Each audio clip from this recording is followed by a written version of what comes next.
And I want to move from here to Pnina, who comes from a different society, and ask about the attitude toward the state of Israel and the idea of redemption when you were growing up in the community that you're from.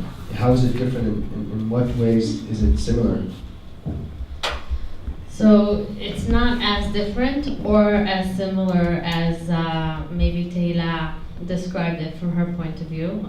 One sentence that really caught my attention was when you said, you want me to stand up? You mentioned that your stream of Orthodox Judaism was not anti-Zionist like the ultra-Orthodox stream. And that's not so true. Most ultra-Orthodox Jews are not anti-Zionist. The majority are actually very patriotic.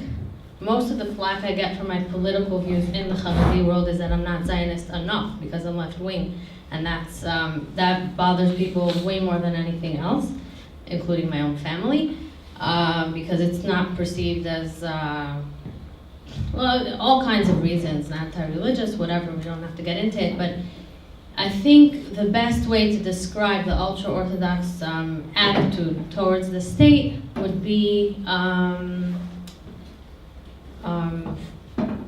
what's the word? Ambivalent. Because you do have that stream of anti-Zionist Haredim. You see them much more in popular culture than the actual mainstream, which would be about 80% of society that I grew up in.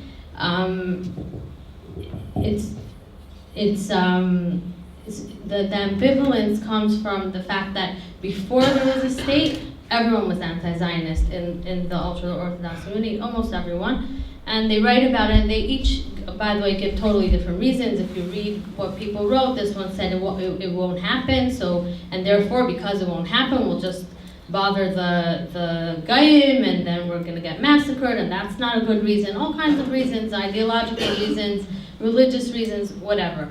But the fact is that there is a state, and that changes the reality of the state existing, changes the ideology towards the idea of a state, because it exists.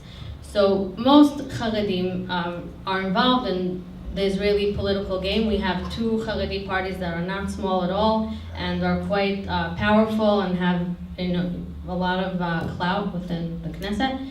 And if you stop any Haredi on the street, really, and ask them if they're against the state, or that's not the case. I think something that changed even more is that the more time goes by since that thought process of against anti-Zionist, not anti-Zionist, it's becoming even less differentiated between the Haredi community and the national religious community, the attitude towards the state. Recently, not so recently, a few months ago, I think there was some kind of terror attack in Turkey, and I happened to be walking by from the central bus station. I was coming back from Tel Aviv, and there was a very Haredi man in one of the kiosks asking, that's how he gets his news, that's how Haredi was. He was clearly dressed like the people from Shaharit. His mother tongue was Yiddish, not Hebrew. And he asked the man in the store, were there any Israelis? And it got me because he didn't say, were there any Jews? He asked, were there any Israelis? This person who's from Shaharit, whose mother tongue is not even Hebrew, but in his mind, the first thing that makes him concerned is, were there any Israelis? And that's something that I think the fact that the Haredim are very Israeli, very patriotic, is not something that we can overlook. Pnina, can I just interrupt you 1 second? I just want a quick, what Tehila was describing here is the role of the state of Israel in the ideas of redemption in Judaism. And I want to know something about how does the Haredi community see the role of the state in this larger vision of redemption? Does it have a role? Right. So the anti-Zionist faction are like a mirror image of the Tiromi community, where they see it as evil. The state is evil. It's it's anti-religious and therefore it has to be eradicated. And that's a very clear position that they hold within the idea of redemption, that it's anti-redemption.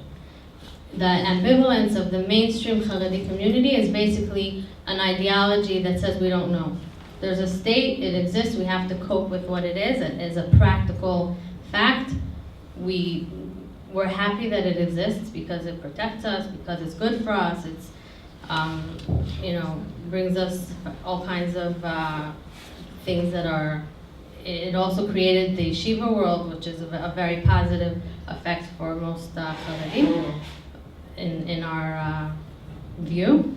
And the idea of redemption doesn't really relate to the state. We don't talk about redemption and the state in the same sentence. It's just not related. It doesn't have anything, one thing has nothing to do with the other. You can be very patriotic, love Israel, and be very, very religious and very concerned with the idea of redemption and Messiah and whatever, and praying and thinking about it, but the two have no connection in our minds. That might be, I think the main point, and that's what I'll end with, is that the younger generation feels differently than the generation before. We feels that this is our home, meaning to the ambivalent Haredi community, we still feel like we're in exile.